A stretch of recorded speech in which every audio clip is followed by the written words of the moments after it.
wanta sana argee jechuudhaan isaa wajjin illee wal agarru bilookiidha. Bilookii wal goonee jira bilookii godhee jira. Ishee kan isheen nan arga beektaa. Kaza gaafan saayitii sanatti sana argee baay'ee tokkoon gaddee dhugaa dubbachuuf baay'een gaddeen. Maaliif sababa isaaf jettee kan akkasuuf gootu. Nagamu sagaleen kun. Injira ati. Miyuutii gootee jirta. Nagama dubbatu.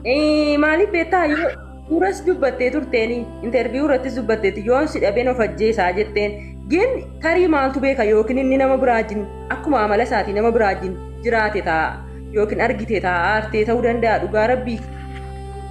Malee ani akkasumas gochuu ishee baay'ee tokko natti dhaga'ameen. Kanaaf jettee of ajjeesuu ishee. Seefaan osoo jiru teekistii warreesse qabaa Zaara. Eenyatti jecha. Dhugaa rabbii dhugaa wanta kanaan barreessinee walitti eessattuu lagarra walitti nagarreeni. Karaa kamiin iyyuu waliin agarru. Isaan shakkanii jechuun yaaduma namoota tokko miidiyaa hawaasaa kanarratti gaafa argamu ishee faana sababa wal loleef kanaan dura sababa walitti bu'ee fi zaarii faana walitti deebi'ee guyyaa sanallee teekistii waliif barreessanii kaappee keessatti mesenjeriin dawwalamee fi akkas ta'e kanaan dura akkasaa wajjin jiran dhoksaadhaan hin beetti guyyaa sana garuu har'a gaaggattee jennaan gurbaa mucaan kun akkasuuf goote jedhu yaada namootaati kuni. Ati immoo anjatti yoo jira. Dakki dhugaa tasuma waan takka dhugaan kan kanaa galgala kanaa dhugaa waaqayyooti miti.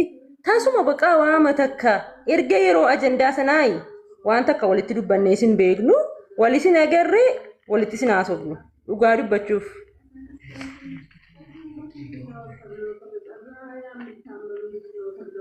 Yaa gaariidha bakka dhugaa ati tokkoffaa sammuu keessa of hin jeeqini.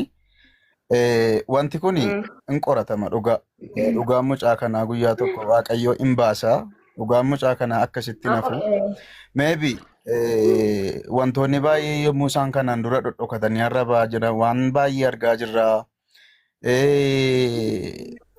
Hunda caalaa waaqayyoo dhugaa mucaa kanaa habaasun jedha waan hin jedhu tokkoyyuu hin qabu.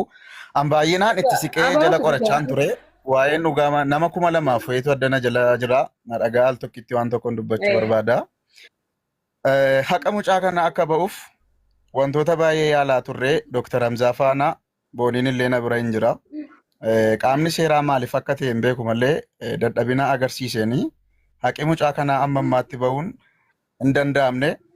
Bilbilli mucaa sanaallee sakatta'amee haala jiru tiiktookii jalaa viidiyoowwan lamman badan sunillee kaampaaniin tiiktookii riippoortii ta'ee akka dileetii godhellee hin beeksifne akkasumas feesbuukii ishee jalaallee dileetii ta'ee waa'ee sanaas gadi ba'ee waan tokko amma ammaatti hin dubbanne namoota itti siqan baay'ee isaa qorannoo yakkaa itti gaafatamaa qorannoo yakkaa obbo Sintaayyoo Ayyaalee